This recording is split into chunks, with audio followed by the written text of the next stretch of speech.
Boa tarde, pessoal. Sejam todos muito bem-vindos. Vamos esperar mais um minutinho para os nossos colegas irem entrando e a gente já inicia, tá bom?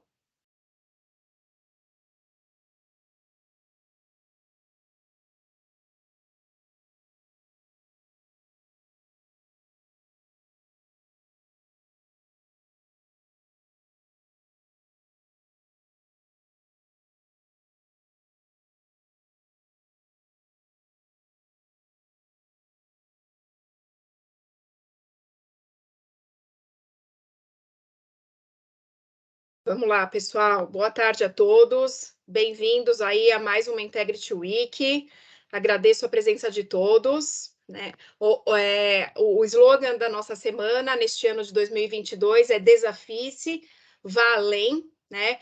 O que significa a gente quer convidar todos vocês a refletirem, né? A entrarem numa jornada de autoconhecimento e realmente se desafiarem, né? A ir além. Ou seja, todas as nossas pequenas ações refletem, reverberam, né? E o convite que nós fazemos aqui é exatamente esse, que a gente possa observar as nossas ações, sejam no nosso dia a dia pessoal, né, no dia a dia profissional, e como isso pode influenciar na nossa sociedade, nos nossos clientes, nos nossos fornecedores, né, e no nosso mundo como um todo. Então, baseado, né, nessa reflexão, o Luiz vai falar um pouquinho sobre a era da integridade, né? Então, o Luiz vai trazer alguns conceitos aí filosóficos, jurídicos, sobre como tudo isso influencia e torna um ambiente muito melhor para todos nós. Deixa eu apresentar aqui o Luiz para vocês. Então, o Luiz Fernando Lucas estará conosco hoje. Ele é palestrante, escritor, consultor, advogado e empreendedor. Ele é um filósofo em ação e estudioso há mais de 10 anos sobre temas de integridade, incluindo os campos da governança e compliance. Além disso, ele é atuante também nas áreas da cidadania, sustentabilidade e expansão da consciência individual e pública. Seja muito bem-vindo, Luiz. É um prazer contar com você aí para a nossa abertura oficial da semana. Tivemos ontem a atividade virtual, presencial do Óculos, mas hoje, com a sua excelente palestra, tenho certeza que será um sucesso. Nós estamos aí abrindo de forma oficial a nossa Integrity Week. E antes de ele iniciar, pessoal, eu passo a palavra aqui para o Luciano, para que ele possa transmitir aí algumas mensagens para nós. Obrigada, Luciana, com você. Obrigado, Mi. Bom, primeiramente, Luiz, super bem-vindo. Obrigado por ser esse abre-alas aqui para a gente, né, nessa semana que não é o primeiro ano, já são vários, né, que a gente vem, né, conduzindo, né, essa iniciativa. Bom, você deve conhecer da BB, conversas com a Milena, né, nós temos aí um ambiente aqui onde a gente procura blindar da melhor maneira possível. Né, e isso aqui é mais um exemplo, né, de como a gente tem procurado se educar em relação ao tema. Né, e quero aproveitar também dar as boas-vindas a todos vocês, pessoal, porque, de novo, né, nós só fazemos isto porque existe, né, a colaboração, o envolvimento de todos nós aqui, né? No Brasil, Luiz, nós somos cerca de 1.500 pessoas que trabalham na BB. Né? Então, é uma grande comunidade aqui, né? E a importância do conhecimento que a gente precisa colocar em prática aqui é fundamental. Né? E aí, como parte aqui do que a Milena colocou, como é que nós nos educamos, né? E aí, com base nisso, nos comportamos, né? Para atuar corretamente dentro de casa, na BB, e como é que a gente leva isso para a sociedade, né? Porque é algo que tem total conexão, né? Nós que vivemos num país, né, extremamente repleto de corrupção, que a gente sabe da nossa realidade, nós temos um nível de contato enorme com o pessoal lá fora, então existe muito essa preocupação, né, dos nossos deuses lá de fora, né, em relação a como é que é o cenário no país, né, e é por isso que a gente tem que manter, né, essa atenção, manter essa blindagem dentro da organização. Né? E aqui, de novo, né, é uma grande oportunidade, né? Acho que vale insistir, né, em todo o programa de treinamento, né, dos cursos que estão disponíveis dentro do nosso Insight, né, porque é só assim que a gente vai aperfeiçoando, né, vai adquirindo, né, o conhecimento, a consciência em relação à complexidade que é o tema, tá certo? Super bem-vindo uma vez mais, Luiz. Pessoal, obrigado pela presença de vocês, né? Passo a palavra aí para você, Luiz. Obrigado. Olha, me sinto muito honrado e a gratidão é minha de estar aqui compartilhando. Deixa eu dar boa tarde aqui, as boas-vindas a todos vocês da equipe da ABB. Em nome da Milena, né, que chegou até mim, agradecer a oportunidade. Em nome do Luciano, como líder aí na CIF, é uma honra. Você sabe, Luciano, que na sua fala eu me lembrava, porque na apresentação da Milena eu fiquei até preocupado quando ela falava de mim. Aí as pessoas olhando, jurista, advogado, compliance, o pessoal deve ter falado assim ali, ih, lá vem aquelas palestras chatas. Não, olha, quero dizer a todos vocês, já iniciando a minha fala, que independente do meu currículo, da minha experiência, a minha busca por integridade foi muito mais no campo pessoal de querer respostas para as minhas dores, para os meus sofrimentos, para minhas inquietações como brasileiro, como ser humano. Sabe aquela coisa de você se sentir mal, de depressivo, ansioso, a inconformado com a sociedade? Foi assim que eu fui buscar respostas para isso tudo e fui encontrar na filosofia antiga que há 2.500 anos ou até mais nos orientais essas perguntas já faziam parte da busca do ser humano, né? E então nas correntes filosóficas, espiritualistas, e eu me lembrava, Luciano, e aí isso já faz parte então de trazer um pouco desse conteúdo para vocês, que quando eu apresentei o meu livro para a editora Gente, depois ele foi lançado em 2020, virou um best-seller logo na saída, mas a editora queria entender o que é que eu tinha para oferecer. E eu, para explicar para ela, fiz um desenho no papel, que depois entrou no livro. Eu desenhei 3 círculos e disse assim para ela: nós somos indivíduos, pessoas, e a nossa melhora como indivíduo, a nossa busca natural por melhora, vai impactar, e o outro círculo, ela, onde a gente trabalha, onde a gente consome, nas empresas, e vice-versa. Uma liderança mais consciente vai impactar as famílias. E o terceiro ciclo, eu escrevi assim, para explicar para ela, a sociedade. A sociedade é impactada com uma cidadania mais consciente. E isso tudo vem de um conceito de integridade, que é, então, o meu papel de compartilhar aqui com vocês. E, mais uma vez, muito feliz de saber que eu dei o título do meu livro de A Era da Integridade e apresento ali como uma utopia, um sonho grande, mas, ao mesmo tempo, já vendo vários exemplos. E quando eu vejo empresas como a ABB, só confirma de que a gente já entrou nessa era. Apenas ainda não é a maioria, apenas não é ainda a questão comum a todos, mas já é o desejo e o antever de um futuro onde os valores prevaleçam. Mas eu quero começar aqui, efetivamente, fazendo, acho que o meu papel aqui, mais do que trazer conceitos ou trazer ideias, é provocar reflexões. É provocar para que, brindando, eu fiquei muito feliz com o tema de vocês, né, desse desafie-se e vá além. Eu também vi um material de vocês, né, a sua mente é um laboratório de experiências, e realmente nesse caminho que eu quero trabalhar. Vamos experimentar um pouco aqui e nos provocarmos para irmos além juntos. E inicio essa minha fala com uma provocação. A provocação é o seguinte: é possível separar alguma coisa? Porque a gente aprendeu a separar a vida pessoal da profissional. Sabe, chega, olha, não traz problema de casa para o trabalho. Chegava em casa, não traz problema de casa para o trabalho. Aí veio a pandemia e criou o home office, onde a gente tem o home e o office, 2 entidades separadas, virando uma palavra só, né? E todo mundo se questionando, cara, dá para separar a vida pessoal da profissional? E a minha provocação é essa: dá para separar os nossos anseios das nossas metas, os nossos pensamentos das nossas ações, os nossos medos das nossas emoções? E faça essa reflexão provocativamente, fazendo com que a gente coloque o olhar mais além, a uma posição de observador. Vamos brincar com isso no micro e no macro.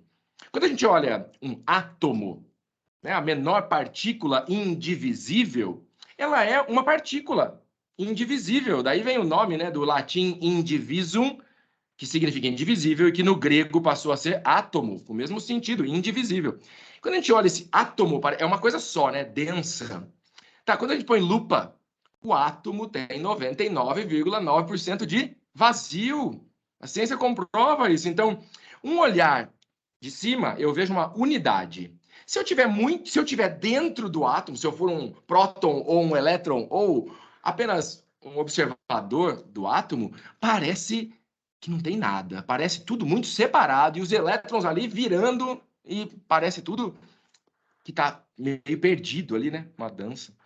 Olha que interessante, quando a gente olha essa mesma questão na questão macro, se a gente olhar para fora do planeta Terra, e agora a gente, né, há algumas décadas a gente tem foto disso, a gente está viajando para o espaço, olhando de fora, todo mundo já se deu conta, consciente ou inconscientemente, não dá para ver diferença no planeta Terra entre raças, cor da pele, religião, bandeiras, fronteiras, países.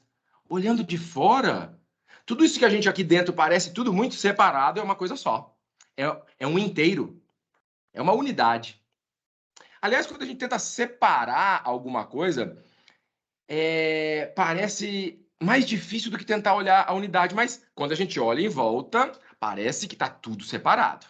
Haja vista, um tema que eu não vou entrar, mas didaticamente, né, a polarização das nossas eleições, a polarização dos lados, tudo parece nós e eles, tudo parece disputa, né? Essa questão que a gente está vivendo hoje, cancelamento, separação, dicotomia, polarização, e logicamente não é só a eleição, isso só vem à tona, o que a gente já vem vivendo há tanto tempo. A gente viu na pandemia isso se tornar tão evidente, mas antes disso, gente, o Brasil é o número 1 do mundo, antes da pandemia já, em ansiedade. O número 2 do mundo em depressão. O que é depressão, se não um apego ao passado, a uma tristeza do passado? Eu não sou médico, tá? Então não estou dando a definição de depressão nem de ansiedade do ponto de vista médico, mas uma reflexão comportamental, psicológica, filosófica. O que é a ansiedade, se não estar no futuro? E por que eu estou trazendo isso? Porque, da mesma forma, essa separação entre o passado e o futuro nos tira do presente. E se eu disser para vocês que essa separação, essa ilusória separação, porque é uma ilusão, é apenas um estado emocional ou um estado mental? E aqui faço uma pergunta para você que está me ouvindo. Quando você estava na escola, lembra disso lá? Responde para si próprio, ou se quiser responder aí no chat. Quando a professor pediu para desenhar a natureza, quem desenhou-se a si próprio junto na natureza? Quem sequer desenhou um ser humano na natureza? A gente foi ensinado que o ser humano é um animal racional e os outros animais são irracionais. E a gente foi ensinado que o ser humano é o topo da cadeia alimentar. Bom, eu queria entender de onde vem isso, porque solta um ser humano com uma baleia orca com fome, ou com um leão, ou com alguma coisa, e a gente conversa depois sobre isso, ou a gente já tem ciência comprovando, mas é só observar a natureza, que os animais têm bastante racional, limitado à questão que eles têm, né? Não tem um córtex pré-frontal, não tem a capacidade de discernir padrões, mas ele tem muito racional. Para construir um ninho de passarinho não é só instinto, né? E vários animais que têm um racional muito desenvolvido. Então, onde foi que a gente resolveu ensinar que nós estamos fora da natureza, a ponto de uma criança não se desenhar na natureza?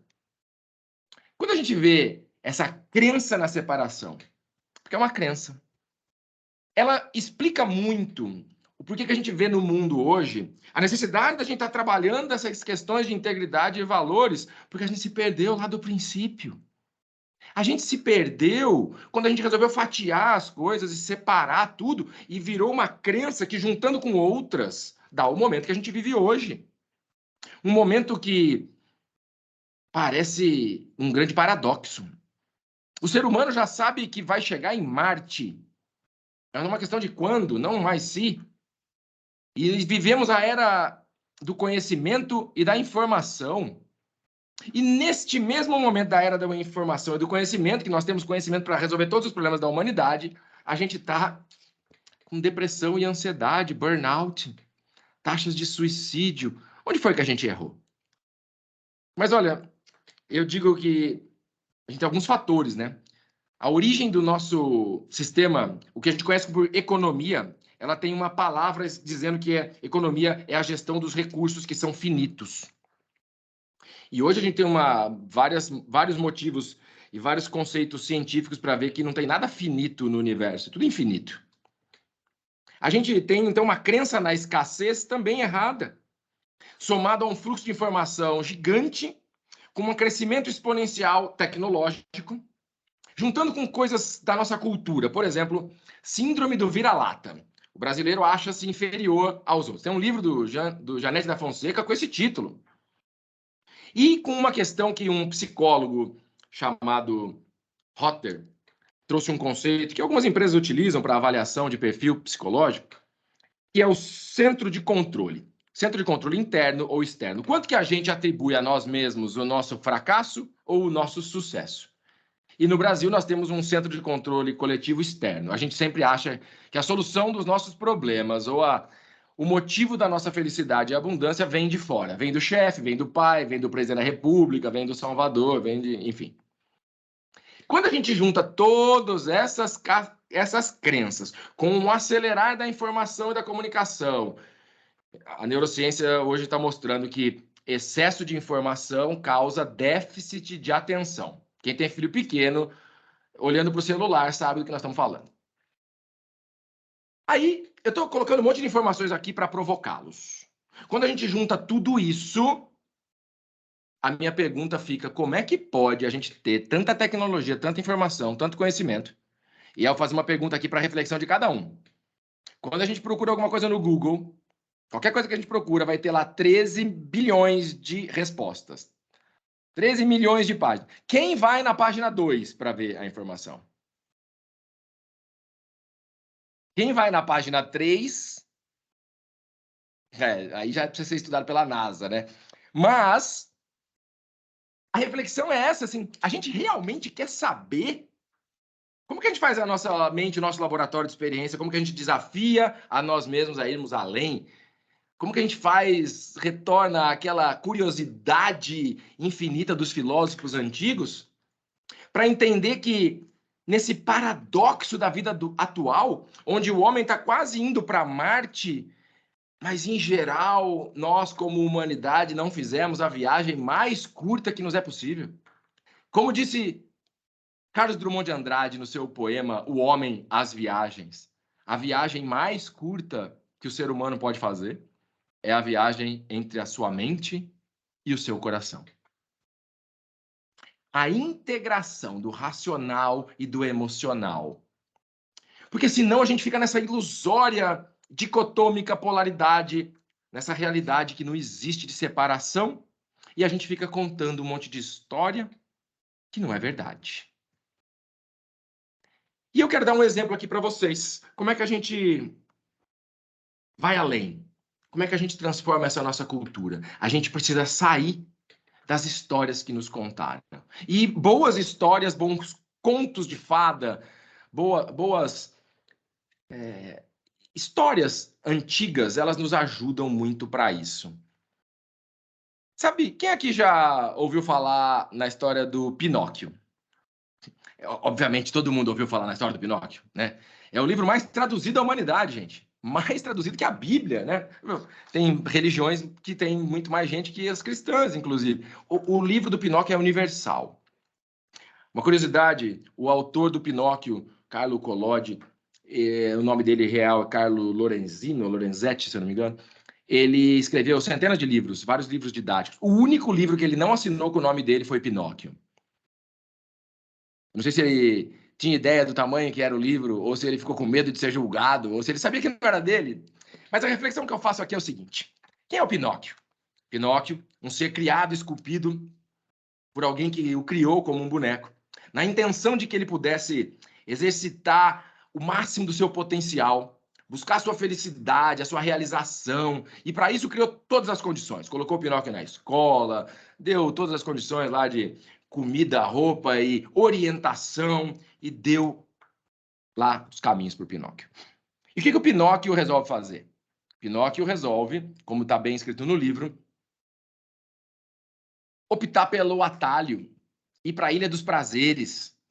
E aí, entre fazer o certo e fazer o errado, Pinóquio faz o quê? Pinóquio sempre escolhe, dentro do livre-arbítrio de escolher o que é certo e o que é errado, Pinóquio normalmente escolhe o atalho. Olha, essa história é universal, tá? Se a gente pegar o Chapeuzinho Vermelho, dá para poder fazer a mesma analogia, né? A mãe da Chapeuzinho fala, minha filha, vai pelo rio, não vai pelo caminho do bosque, porque pode ser perigoso. E ela, ludibriada pelas flores, bonitas e cheirosas, vai por onde? Pelo bosque. E aí encontra o lobo mau.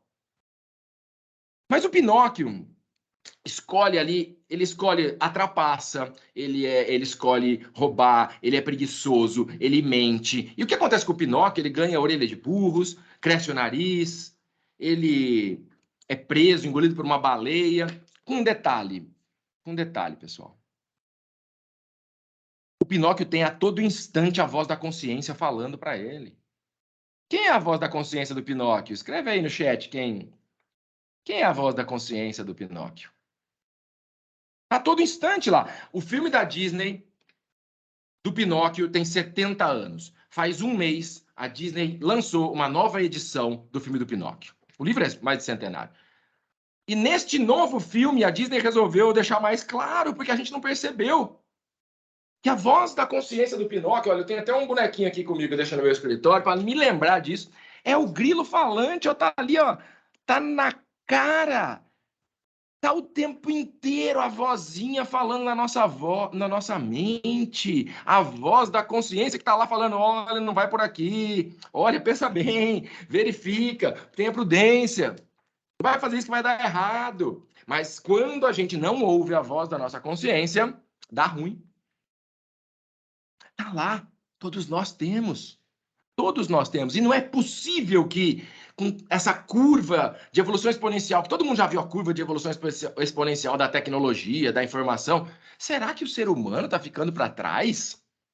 Ou será que essas histórias e condições antigas que eu coloquei para vocês, da crença da escassez, do excesso de informação, da comunicação muito rápida, da síndrome de vira-lata, do centro de controle externo, ela criou uma história que a gente fica meio com o ouvido tapado para a voz da consciência? Porque se a gente quiser ir além e nos desafiarmos, é só ouvir a voz da consciência. Porque a voz da consciência vai nos levar para um lugar que é a solução para toda essa aparente separação, polaridade, dicotomia ilusória, que é o caminho que aponta a solução, é o caminho dos valores, dos princípios, a cultura de valores. E não é de uma maneira piegas ou superficial, não. É um conceito matemático. Porque os valores, eu já vou explicar para vocês essa origem matemática da integridade, os valores não têm contrário. Já pararam para pensar nisso? Qual é o contrário da mentira, por exemplo, brincando com o Pinóquio aqui? Qual é o contrário da mentira? Todo mundo pensa na verdade, né? Mas e se eu inverter a pergunta e perguntar qual o contrário da verdade? Não é mentira. Olha que interessante. A verdade não tem contrário. Todos os valores absolutos, eles simplesmente são, não tem contrário.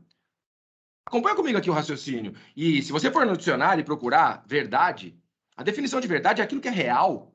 Nem sequer aparece a palavra mentira. Mas se você for no dicionário e procurar mentira, aparece verdade, aquilo que não é verdade, aquilo que não é verdadeiro.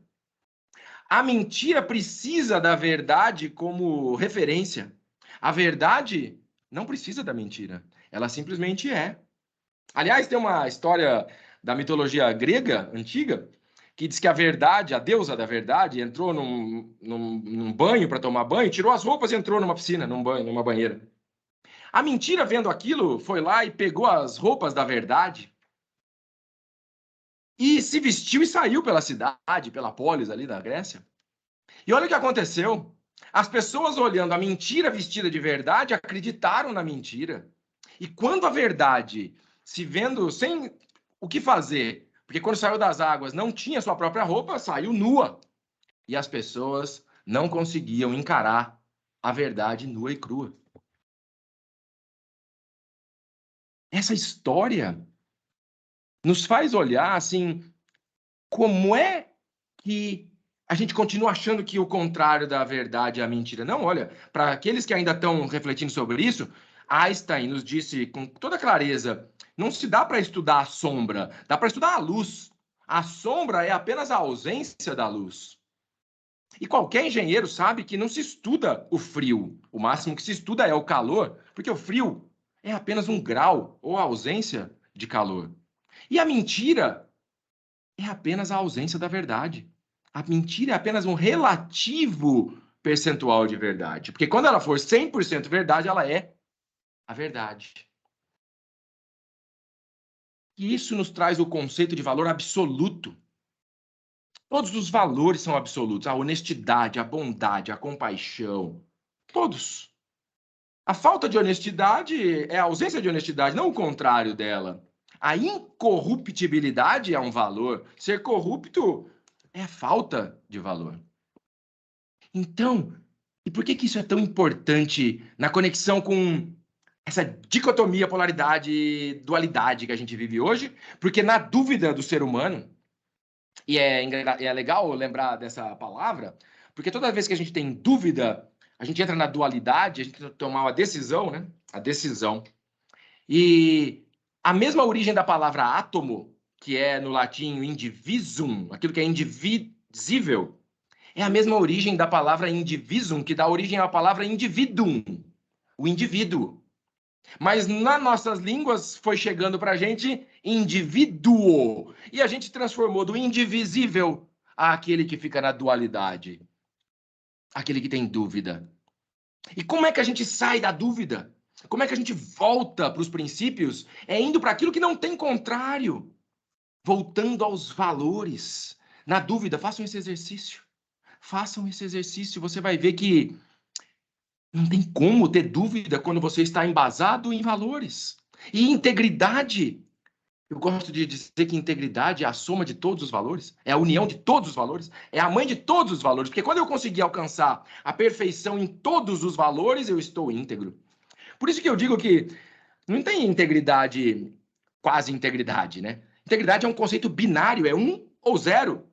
É ou não é 100%. Aliás, a palavra integridade, como eu prometi compartilhar, tem a sua etimologia, a sua origem na palavra integer, no latim, que significa inteiro. Que significa inteiro no conceito matemático é o 1, é o 100%. Ou num conceito geométrico, representado pelo círculo perfeito, pelo 0. Não à toa, o nosso conceito binário de tecnologia é 1 e 0. Mas está chegando o momento da computação quântica, onde 1 e 0 ao mesmo tempo dá um novo símbolo. E quando a gente sobrepõe 1 e 0, visualmente, é o que vocês estão vendo atrás de mim, 1 e 0 sobreposto é um qubit, né? É a infinitas possibilidades, mas é também o símbolo da filosofia. É também o símbolo de Fibonacci, a proporção divina, que tudo na natureza cresce. O símbolo da integridade, onde a gente integra os contrários, integra as polaridades numa só, indivisível unidade. Pensa numa pizza, se quiser um conceito bem tangível, uma pizza é inteira quando todas as fatias estão lá. Porque uma fatia é uma parte da pizza. Uma pizza sem uma parte não é uma pizza inteira. E uma pizza com um pedaço a mais é mais que uma pizza, ela também não é inteira, ela tem excesso. A integridade é a completude, onde não tem nem falta e nem excesso.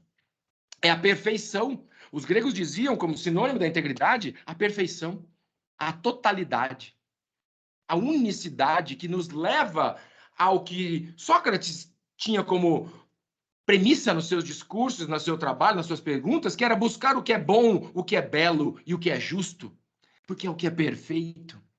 Se a gente tiver um conceito de integridade no nosso coração, além da nossa mente, a gente sai das dúvidas do como agir para ter certeza de caminhar apenas no caminho reto, apenas nos valores. E eu faço aqui com vocês um rápido exercício. Tem vários, mas um exercício que eu faço quando eu tenho que tomar decisões na minha vida e para ir além, né? e desafiar-se na vida como indivíduo, não apenas como membro desse time belo da ABB, mas como indivíduo, como pessoa e como membro da sociedade, como cidadão, na dúvida de se deve ou não fazer alguma coisa, eu faço assim, olha, eu fico pensando mentalmente o que a minha mulher vai falar ou vai pensar quando ela souber essa decisão que eu tomei. O que minha filha ou os meus filhos... Eu tenho um filho e 2 filhas. O que meus filhos vão saber, mesmo que depois que eu tenha morrido, isso venha à tona, o que eles vão pensar do pai deles? E quem não tem filho, não tem marido ou mulher, pensa na mãe. Porque se você tiver esse glimpse, esse lapso de reflexão, você não vai ter dúvida de que decisão tomar. E um exercício que eu faço agora para vocês refletirem sobre isso, e nesse momento de dúvida, se tiver, e dúvida, eu estou usando uma palavra para usar todos os momentos que você não tiver no presente, no aqui e agora, e tiver na dúvida de qual ação tomar, porque se a gente está na depressão e na ansiedade, também está na dúvida, porque não está no presente, está no futuro, está no passado. Qualquer momento que eu tenho que decidir entre certo e errado, masculino e feminino, luz e sombra, direita e esquerda, eu não estou no meu centro. Eu não estou considerando um ponto de vista que o ciclo me dá essa possibilidade de olhar todos os pontos para o centro, para o seu princípio. Então, o exercício que eu faço aqui com vocês, convido a todos para fazer, muito rapidamente, 1 minuto, 2, é colocar a consciência na mão direita, assim, ó, de tudo que é racional, tangível, material, aquele lado masculino, né? Pensa tudo aquilo que você consegue materializar. O lado racional. Agora, na mão esquerda, põe consciência em tudo aquilo que é intangível. Sentimento, coração, aquele colo da mãe. Ou aquela chinelada também, porque não dói no corpo, né? Eu sou essa época que tomou chinelada. Meus filhos já não tiveram essa experiência. A experiência está sendo outra. Como que é quando dói na nossa alma aquele sentimento? Ou aquele carinho de mãe? Como aquilo que é intangível, que eu não consigo provar, mas é o amor, por exemplo. Põe o sentimento à tona aqui na sua mão esquerda, a razão na sua mão direita. Pensa assim, ó, nessa aparente polaridade, masculino, feminino, direita, esquerda, luz e sombra, certo e errado. E agora, tomando consciência disso, junta as mãos em direção ao centro, próximo do peito, próximo do coração. Respira. Se você fizer isso conscientemente, de trazer a consciência para as aparentes separações, não tem jeito de não vir para a presença. Porque quem faz isso de verdade, por 1 milésimo de segundo que seja, é impossível estar triste, deprimido, ou preocupado com o boleto, ou preocupado com o que vai acontecer na empresa. Esse exercício foi assim que surgiu o que hoje a gente conhece como Namastê, ou cumprimento dos orientais.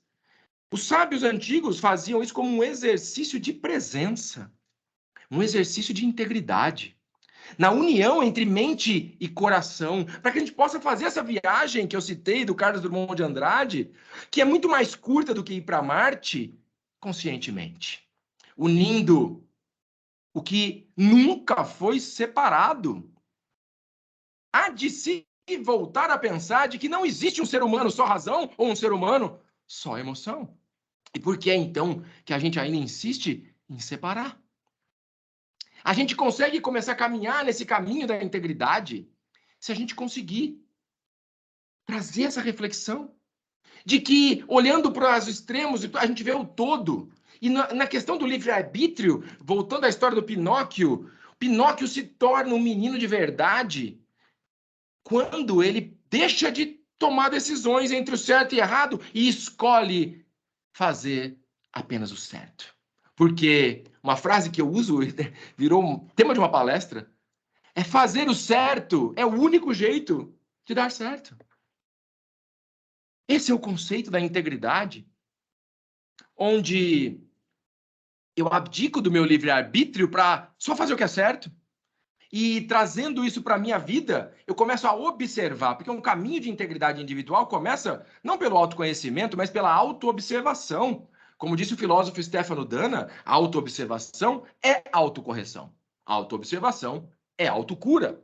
Porque a partir do momento que eu observo alto, a física quântica já mostra isso, que as partículas e ondas mudam seu comportamento de acordo com a posição do observador. Então, se isso vale para partículas e ondas, olha, nós somos partículas e ondas. Que tal observarmos a nós mesmos, os nossos pensamentos, as nossas emoções, as nossas ações e as nossas palavras? Porque eu poderia definir integridade pela sua etimologia, como fiz, pela matemática, pela filosofia, pelos valores morais, os princípios e virtudes, mas também dá para definir de uma maneira muito tangível que integridade é a congruência, mais que coerência, entre aquilo que penso, falo, sinto e faço. Como congruente entre o que pensamos, sentimos, fazemos e falamos, isso é integridade. Então, autoobservação, esse caminho da integridade começa por isso. E quando a gente começa a observar o corpo, a mente, a gente quer cuidar do corpo, da mente, como autocuidado. E por cuidar do corpo e da mente, a gente vai querer se integrar com a natureza. E quando a gente cuida do corpo e da mente e se integrando com a natureza por ressonância ou por inerente ao ser humano, a gente vai querer dar e sentir amor. Vai exercer a nossa compaixão. E quando isso acontece, a gente começa a ter consciência do nosso ego e da nossa consciência. E a partir daí, a gente está preparado para viver uma jornada de herói. De contar nossa própria história. Tomar decisões que saiba o impacto das nossas decisões. E aí a gente está preparado para trabalhar dentro, para olhar dentro. E como disse Bill O'Brien, CEO de uma empresa grande nos Estados Unidos e que ficou imortalizada a sua frase quando escrito no livro do Otto Scharmer, A Teoria U, a seguinte frase, abre aspas: o sucesso de uma intervenção depende do estado interior do interventor, fecha aspas. O sucesso da sua atitude como líder, como colega de trabalho, como ser humano, como marido, mulher, pai, filho, cidadão, qualquer ação vai depender do estado interno em que você estiver. Então, para ir além, para se desafiar, começa se observando, começa olhando em qual estado interno está. E aí, como consequência, isso vai reverberar, porque para uma companhia, uma empresa, uma organização, também tem passos. Começa pela cultura de valores que vocês estão aqui construindo há tantos anos e nesse momento fazendo isso. Começa com um propósito congruente entre aquilo que está escrito na parede e o que se faz na prática. Passa pelo compliance na prática, né? De fazer de verdade aquilo que está nas regras e cada um sendo a solução e tendo confiança como base, porque tem uma questão muito importante, né, nessa cultura que não dá para seguir com integridade se a gente não confiar um no outro. E por se observar e por buscar integridade e valores, é natural melhorar a confiança. E aqui eu faço uma provocação, porque todo ser humano quer melhorar, é inerente ao ser humano. O Adam Smith, antes de escrever a teoria da riqueza das nações, ele escreveu a teoria dos valores morais. Como filósofo, ele conhecia que o ser humano tem compaixão pelo outro e não quer sofrer. Porque a gente busca felicidade. Então, e para isso, quais são as cidades mais felizes do mundo? Entre elas, Estocolmo, Copenhague, algumas na Austrália, no Japão, mas tem uma característica em comum. Nas cidades mais felizes do mundo também estão o maior índice de confiança entre as pessoas. Infelizmente, e lá, nessa cidade, chega a 77% de pessoas confiando umas nas outras. Aqui no Brasil, antes da pandemia, 7% era o índice. Aí dá para entender por que a gente não confia no político, no governo, na polícia e às vezes no colega. Então tem uma questão importante para dizer para vocês. Nesse caminho da integridade, para confiar em alguém, precisa ser confiável. Precisa ser fiador das suas palavras. Ir além, se desafiar, desafia-te a confiar naquilo que você fala, pensa e faz. Seja confiável, seja fiador das suas próprias palavras e ações. Isso é ser confiança. É ter fiança nas suas próprias palavras. E é disso, com o indivíduo sabendo o seu papel e do impacto que causa nos outros, do ponto de vista individual, do ponto de vista das empresas como colega, como líder, como liderado. E quando chega na vida coletiva como cidadão, a gente sai daquela antiga vontade de melhorar e sobreviver no indivíduo para também querer fazer o bem, para encontrar o seu propósito, para evoluir em consciência. E nas organizações é a mesma coisa, as empresas nasceram, tinha que dar lucro, sobreviver, e agora cuida do social, cuida do ambiental, com governança, o ESG. Mas mais do que isso, as empresas começam a ver qual é o impacto na sociedade, como que eu faço um impacto positivo. Então, para isso que a gente vem vendo essa evolução, uma evolução de valores, não tem outro jeito que se a gente quiser ter um mundo íntegro, a gente precisa de empresas como vocês, precisa de líderes, precisa de governo, precisa de instituições íntegras. E para ter líderes íntegros, para ter pessoas com integridade, não tem outro caminho. A gente precisa ter seres humanos conscientes. E olha que tão bem paradoxo, na era que a gente chama de era do conhecimento, era da informação, com essa violenta multiplicação de informação, conhecimento, onde está tudo disponível na ponta do dedo no Google, lá no Android, né? Mais do que na época do Star Wars, que perguntava pro Android como faz o cálculo para chegar em tal estrela e tal. Hoje todo mundo tem um Android na mão, alguns é iOS, né? Mas alguns têm Android, literalmente, com poder de computação maior que daquele. Responde tudo, a Siri responde tudo, a Alexia, né? E olha que estranho, né? No momento de maior informação e conhecimento, que chamamos de era da informação e era do conhecimento, a humanidade está o quê? Doente da cabeça. Que tal a gente sair dessa ilusória separação do Homo sapiens sapiens, o ser humano conhecido pela sua palavra, com a definição da nossa espécie é Homo sapiens sapiens, o ser humano que sabe e que sabe que sabe. Mas será que não está na hora da evolução dessa espécie? Transformar conhecimento e informação em sabedoria e consciência? E utilizar informação e conhecimento nas atitudes do dia a dia, sabendo do impacto que causa, primeiro para si e depois no entorno. Então eu arrisco a dizer, e o subtítulo do meu livro é o Homo Conscius. É esse ser humano que evolui do sapiens sapiens para o Homo Conscius, o ser humano que tem consciência do seu papel e do seu papel no coletivo. Então, para isso, eu uso aqui uma frase de Gandhi, que todo mundo conhece, seja a mudança que você quer ver no mundo, disse Gandhi. Mas eu faço a provocação. Mais do que isso, Gandhi já deixou o caminho. Seja o líder que você quer ver no mundo. Seja o colega de trabalho, o profissional que você quer ver no mundo. Construa a empresa que você deseja ver no mundo e trabalhar e ser o prestador de serviço ou fornecedor que você quer ver no mundo. E para isso, só tem um jeito. Sejamos nós, os seres humanos que desejamos ver no mundo. Bem-vindos à Era da Integridade.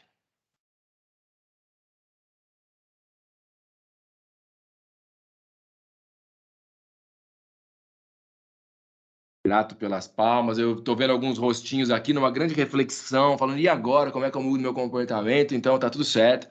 Mas eu estou aberto para perguntas também.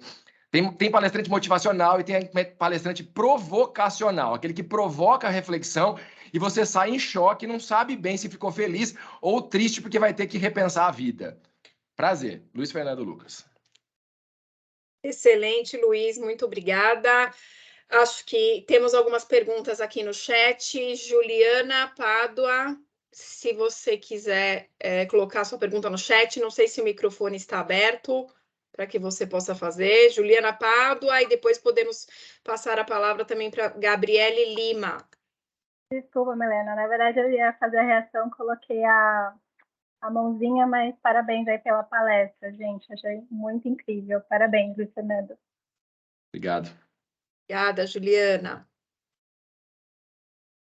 Quem mais, pessoal? Vocês estão com o microfone aberto, então podem fazer as perguntas aí diretamente para o Luiz. Paulo.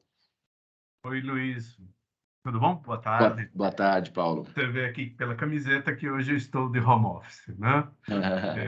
Ou trabalhando de casa, como os americanos falam. Eu sempre me bateu uma curiosidade, não é a primeira vez que a gente vê esse tipo de palestra, cada vez elas ficam mais requentadas ou mais bem apresentadas, parabéns. E sempre me vem à cabeça em que ponto que, assim, olhando para o nosso dia a dia, para até aquela abertura que teve no início, em que ponto que...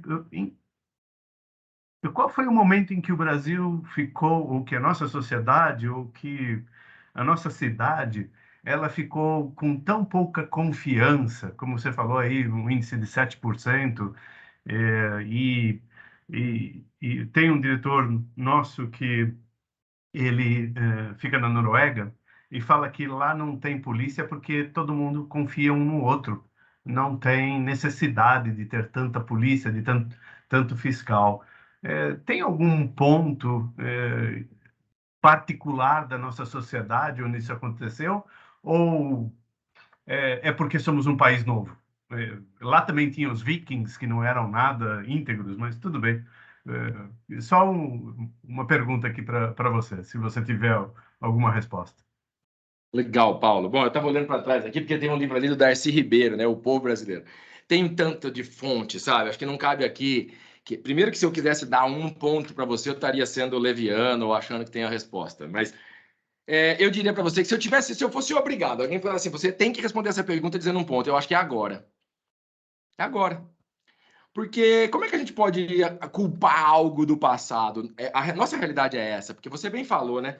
E se os vikings se transformaram nos países mais felizes e mais honestos e éticos do mundo, poxa, como é que a gente não tem oportunidade aqui como brasileiro de, com a maior miscigenação, com a maior tolerância, pacificidade que a gente tem, não fazer também isso? Então, eu acho que eu utilizo uma frase também do Stefano Danna, que eu citei esse filósofo há pouco, que é: o antagonista, na verdade, é o seu maior aliado. Agradeça-o. Todos os nossos problemas e desafios, eles são a solução dos nossos problemas, né?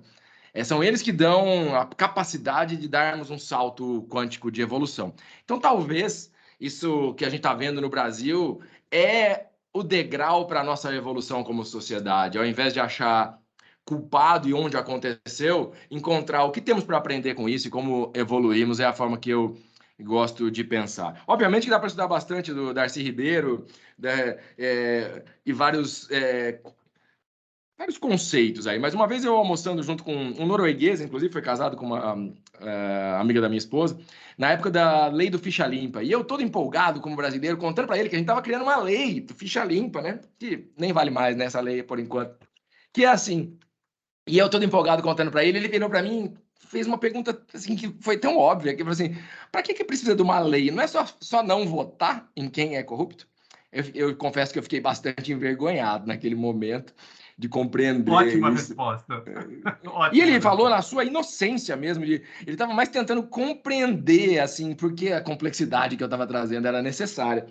Então, acho que essa é a reflexão que uma coisa que eu faço bastante é nunca usar assim os brasileiros na terceira pessoa, mas eu uso na terceira pessoa do plural, nós os brasileiros, ou eu como brasileiro, o que eu posso fazer para mudar? Porque na grande maioria eu acredito que, e quando a gente vê estatística e pesquisas, você pode verificar que o ser humano em geral é honesto, confiável, com paixão.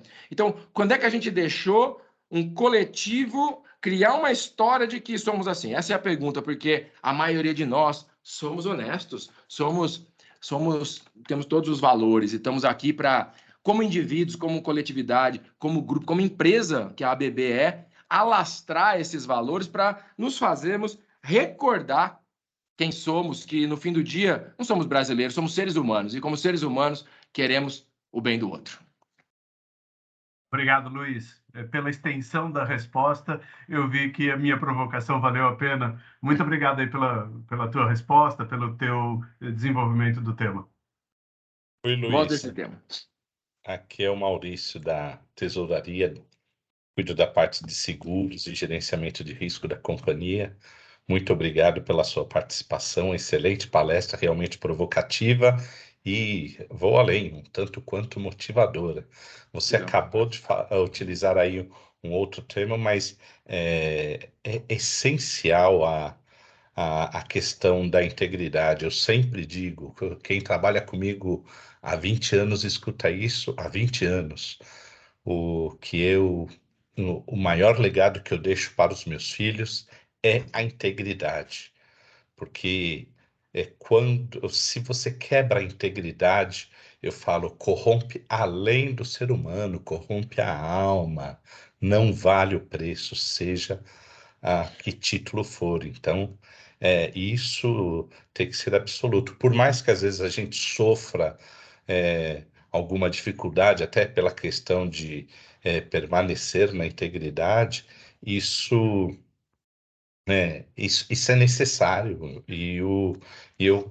A palavra que você utilizou é justamente, além de ser íntegro, é você disseminar isso daí. Então, isso tem que ser disseminado em todos os ambientes assim, é uma coisa boa, porque no final das contas, não é? A gente fica livre do julgamento, a gente fica livre de tudo, a gente leva uma vida mais tranquila, mais feliz. E você falou lá no começo da felicidade, né? Felicidade, 95% depende da gente. 5% sempre vai aparecer alguma coisa que vai nos deixar momentaneamente infelizes. E um momento de quebra de integridade seria um desses momentos. Então, ou outras fatalidades, né? Outros percalços que acontecem. Então, isso é essencial, vai além do mundo dos negócios, isso daí é para a vida. Então, vários dos exemplos que você mencionou, por exemplo, o Pinóquio é exemplo de vida, não é? Então, é essencial sempre a gente fazer esse levantamento, né? Sempre lembrar o pessoal, não é? Quão bom é isso, e a gente vê aí o cenário lá, que não é só a Suécia, né? A maioria dos países nórdicos gozam disso daí, mas não é só ser honesto, é bem simples, não é? Então, parabéns e fica aí meu comentário, muito legal, apoio totalmente e gosto do tema. Sou apaixonado, diga-se de passagem. Obrigado, Maurício. Um comentário rápido aqui, né?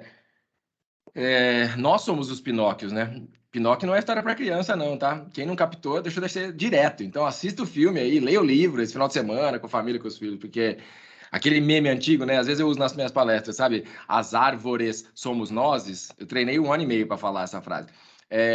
O Pinóquio somos nozes, né? Então, essa questão de a gente transformar a nossa realidade, porque essa felicidade que a gente às vezes busca fora também é uma ilusão. A mesma ilusão da separação. Eu tenho um artigo no meu site, está lá, quem quiser, está disponível, que é Paraíso Portátil. Escrevi esse artigo há uns 10 anos. O paraíso é portátil, você leva para onde for, ele não é um destino ou uma jornada ou um local. É o seu estado interior, como aquela frase do Bill O'Brien. Então, a gente ser íntegro, é uma busca de integridade constante, ela alastra por ressonância, uma lei da física. Então é isso, é nosso papel. Então, parabéns aí a equipe, a empresa, né, por estar promovendo isso. É muito bonito de ver e faz o meu propósito de vida ver que faz sentido e que em breve a gente vai ter esse valor ancorado na humanidade. Excelente, Luiz. A gente ainda tem alguns minutinhos e o Rafael, então, vou passar a palavra para o Rafael, que ele tem a última pergunta aí para que a gente possa encerrar a palestra, pessoal. Beleza. Boa tarde, Luiz. Boa tarde a todos. Eu coloquei aqui uma frase, né, da Oprah, que eu acho que vai bastante de encontro, assim, do que eu penso de integridade, né, que ela diz que a verdadeira integridade é fazer a coisa certa, sabendo que ninguém vai saber se você fez ou não, né? Ou seja, a gente deixa bastante o nosso ego, a nossa ganância, né, em algumas situações, né, deixar a ganância para trás, em prol daquilo que realmente a gente acredita, né? Realmente o que está dentro dos nossos valores. E aí, aproveitando, né, a 7, né? Inclusive eu até coloquei entre parênteses aí, COP27 já, né? Que nós tivemos aí recentemente, né? E os esforços, né, de várias nações, né? Justamente pensando na sustentabilidade aí no futuro do nosso planeta. E aí eu queria ver, né, Luiz, o que você pensa, né, sobre o papel da integridade, da nossa integridade como ser humano, os nossos valores, né, de nós seres humanos aí na evolução, né, do meio ambiente aí projetado para o futuro, né? É algo que, assim, está sempre por vir, mas hoje ela está muito relacionada também à nossa integridade, né? A forma que nós trabalhamos os valores, deixando de lado, como eu mencionei um pouquinho acima ali, né? Deixando de lado a ganância, né? E colocando o valor em primeiro lugar. Essa frase, né, atribuída à Oprah aí é muito boa, porque quando a gente toma consciência, a gente deixa de fazer as coisas porque é obrigatório, porque tem uma lei, ou porque há uma cobrança, ou porque a sociedade aceita, mas a gente faz as coisas. Quem está no caminho de integridade, ou chega na integridade, que é um almejar de todos nós, né? Talvez poucos seres que passaram pela Terra realmente tenham sido íntegros totalmente. Nós estamos nessa jornada. É quando a gente começa a fazer as coisas não porque é obrigatório, porque tem lei, ou por medo de ser preso, ou por medo de ser visto, ou porque a sociedade aceita, mas quando a gente começa a tomar atitudes porque a gente está convicto de que a única forma certa de fazer é a que vai dar certo. Então, essa é uma questão que muda, né? Se você pegar, eu faço bastante trabalhos com líderes empresariais, com desenvolvimento de liderança consciente, e as empresas estão mostrando isso hoje para a gente, que você toma atitudes nessa linha, seja como empresa ou como indivíduo, primeiro por consciência. Quem toma consciência não consegue mais fazer o que é errado, independente se tem alguém olhando ou não. Se não é por consciência, é por inteligência. Se é por inteligência cara, eu não vou fazer o que é errado porque vai me dar problema. Eu vou dormir com o peso da consciência, ou eu vou ser preso, ou eu vou ser mandado embora, ou eu vou passar vergonha, ou eu vou me arrepender, vou ter que ir no psicólogo, sei lá o quê. Se não é por consciência e nem por inteligência, né? Porque para as empresas a inteligência cara, o consumidor está exigindo, não vou poder causar crise de imagem para a empresa, não quero me envolver num escândalo, não quero fazer o que é errado porque tem que cuidar das pessoas, do meio ambiente, enfim, tudo mais, né? Então, por inteligência, vai atrair mais recursos, mais cliente, mais imagem, mais valoração, mais investimento. Então, mas se não é por consciência nem por inteligência, vai ser por necessidade. Vai ser por necessidade. Porque já está ficando cada vez mais evidente isso, né? Consumidores não querem, empresas que determinados comportamentos, o cidadão não quer. E vamos evoluindo com altos e baixos, dificuldades ou não. Mas em algum momento, inclusive ligando o assunto, né, com o aquecimento global e etc., enquanto isso, a gente esperar que os líderes façam isso e esperar que simplesmente aconteça uma chave, não. O que muda o aquecimento global, na minha concepção, os líderes vão ser muito mais assertivos e tomar decisões assertivas e muito mais rígidas quando as suas populações não aceitarem mais certas coisas. Quando a gente, como povo, não achar que o meio ambiente é fora da gente. Quando a gente entender que nós somos parte da natureza, como eu fiz aquela brincadeira do desenho, quando a gente entender que não tem como jogar lixo para fora da planeta Terra, ou a gente acha que o Elon Musk vai levar no foguete dele lixo? Não vai, né? Então, quando a gente entender que somos parte, que a natureza é nós, somos nozes, né? E quando a gente tomar essa consciência de que